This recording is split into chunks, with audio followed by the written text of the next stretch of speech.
7 ano? 7:05. Wala pa.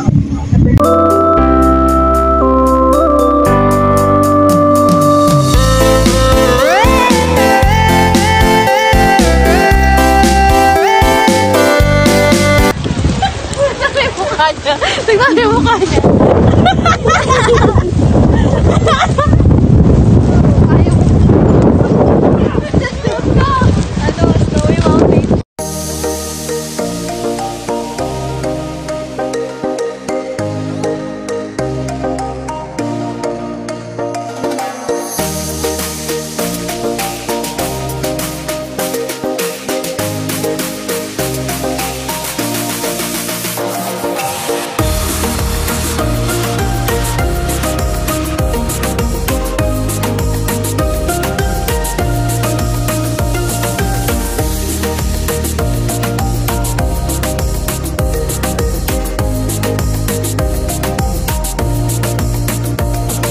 Ayan, gala muna kami. Marie Jose.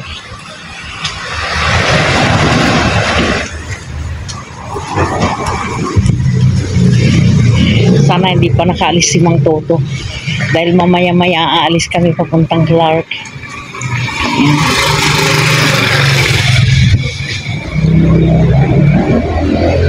Ayan. 7:05 na po ng umaga.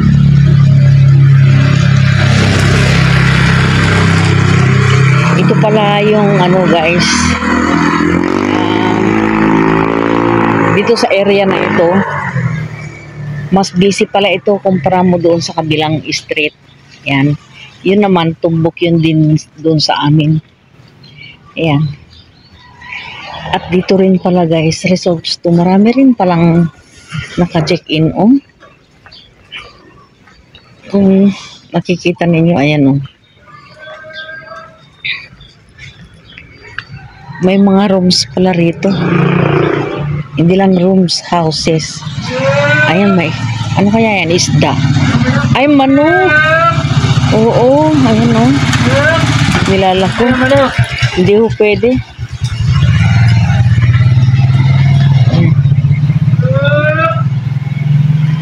Resorts pala talaga ito. Yan, bawat ano pala. Nakita ko kanina guys, di ko lang naipakita sa inyo. May mga ano rin pala, may mga bakod-bakod. May mga fence. Yan, bawat swimming pool siguro may bakod. Baka iba-ibang may-ari. Isang compound pero ayan, iba-ibang may-ari. Magkakapatid do siguro na kumbaga para nagkahiwa-hiwalay na ng ano. Parang napartisyon na. Yan.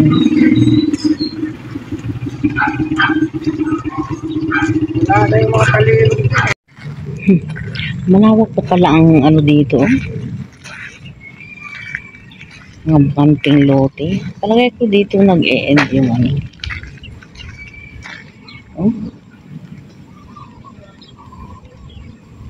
Yan, may bakod din doon banda. Lalaki pala ng mga bahay dito. Lakad tayo.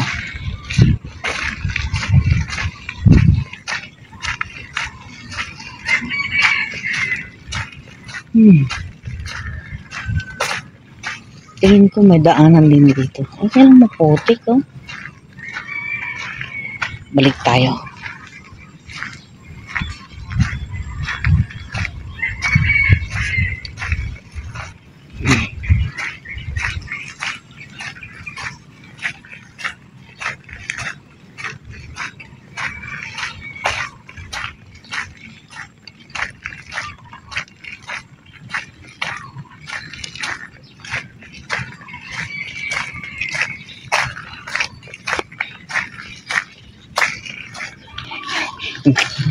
Lakad tayo.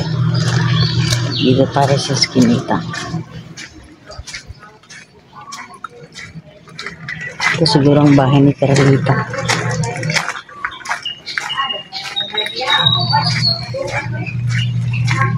Yan, may mga Bisaya din pala dyan. Ito, apartment. Diyos ko, ang hirap. Mahirap tumira ng ganito, lalo na kung may mga sugat-sugat ka, guys.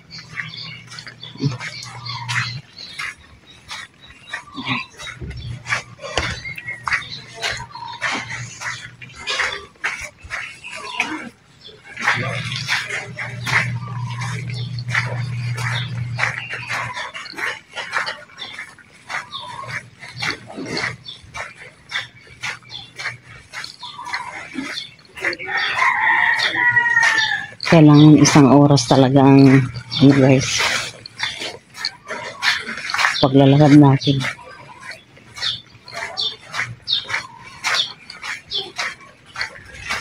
Maganda rin naman kasi wala namang ginagawa sa bahay.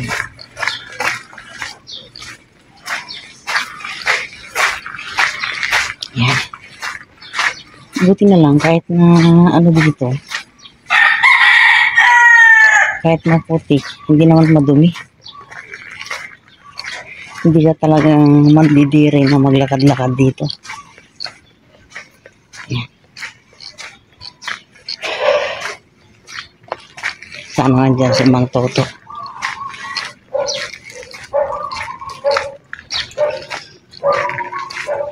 Ang mahirap.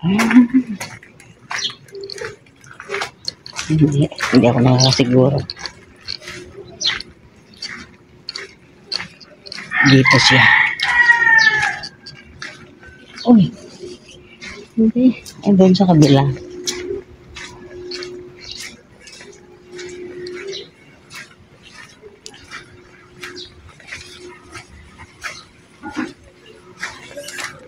Yan.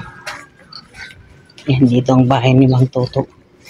Ay, parang wala na yung sidecar. Motor. Ayun. Mang Toto. Mamayang ano ha. Alauna. Ayan ang bahay ni Mang Toto. Ayan ang bahay ni Mang Toto. Hindi, nakalakad cellphone ko. Hindi mo buksan. Hindi ba tawagan? Ah, hindi ba? Tawagan ako. Hindi, wala akong load. Sabi ko kay Tintin, loadan niya ako. Pasakay na rin palabas. Nandyan na si Lito eh. Siya bantay ko eh. Oh, hindi na raw hindi na raw magiinom eh. Ay, good, good. Oo, nangako siya. Wala chocolate? Wala ko kaya wala ko. Wala. Kahit lantang bulaklak. Oh, sabay na lang ako sa palabas. Ah, sige. Ayun, nakita ko na yung buti na lang tamang-tama. Palabas na siya. Huwag inaayos na sa niya. Ayan, titingnan natin kung anong meron dito. Dito pala malakas na ano. Ayan, tambakan dito pala sa likod. Oh. Ayan, may mga pa. Uy, ang daming bote. Sus, Mariosep. Yan siguro naghahalis si Mang Toto. Ayan. Dito siguro may daanan siya.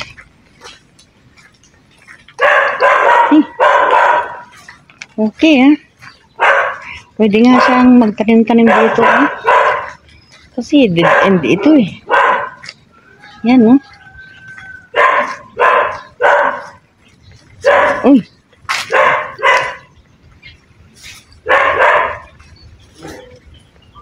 Ang galing. Oh. Ang ganda.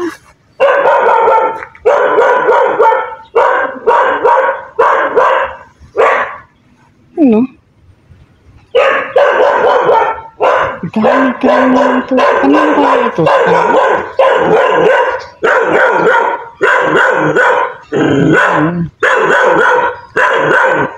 Marami rin ito.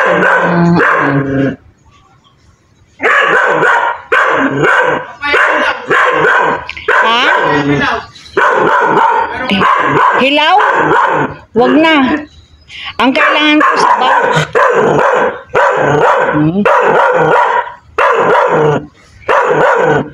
Ang laki ng space mo dito ah. Ayaw ba ito? Ang ganda. Oh? Isang bahay pang po pwede dito na malaki.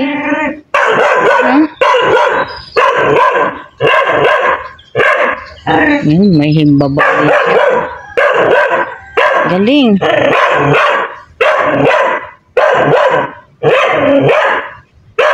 Oh, sakit.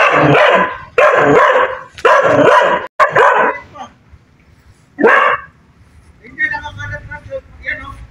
Ang galing. Oo, ayan. Ganda ng ano ni Mang Toto, ang ganda ng bahay. May ano ka, may langka ka? Wala nang bunga, no? Hindi, dahon ang kailangan ko. Ba't to? Dahon. Dahon lang. Wala ka? Oo. Ngayon na. Ngayon na kahit ilang piraso lang.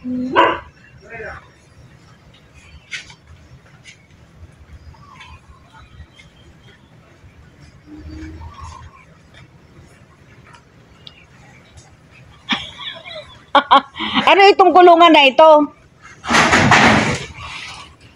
Konti lang talaga, huwag mong sisirain yung langka mo. Ala, talagang dinamihan na. Tama na yan. Ano yung kulungan ng mga manok ko yun dati? Ah. Ay, nasisira ng ano ko. Galing ah. Bukasan mo na lang.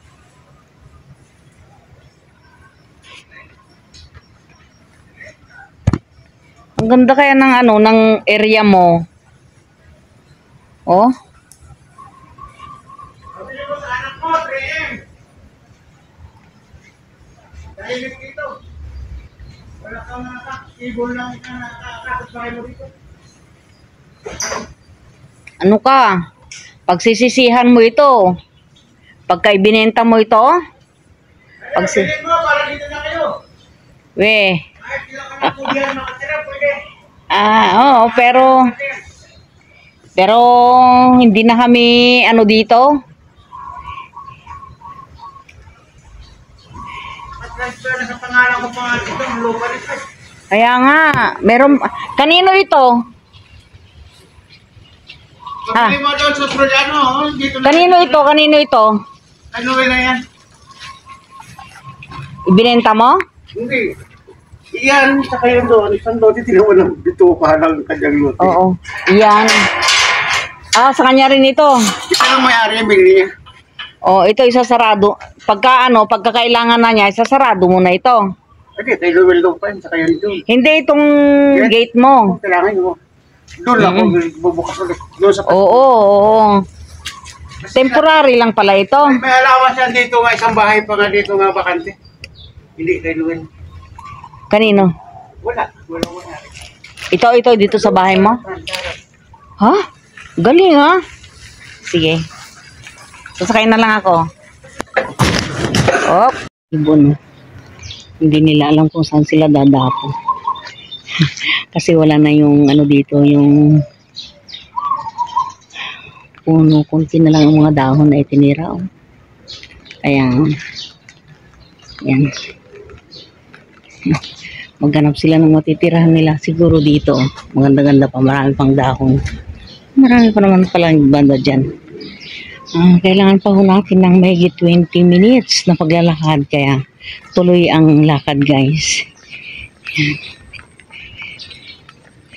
Pabalik-balik lang ho ako dito sa may street ho namin.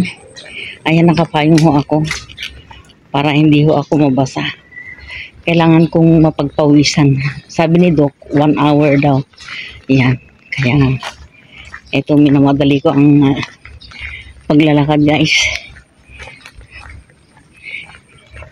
Kailangan ho talagang mabilis siguro para pagpawisan. Yun so, siguro ang purpose ni Doc. Yung pagpawisan ako tuwing umaga. Ayan, kakaunti na lang ang mga dahon nitong aking kamote dito. Akin ka ko guys kasi ako lang kumukuha. Kusang tumubo lang naman ho yan eh. Tinapon nila na kamote dito, tumubo. Ayan. At least may pakinabang. Pero pag ito ay tinabas na ng barangay, wala na. Pero may mga ano pa ho. Mamaya-maya o kaya bukas. Balikan na natin yan.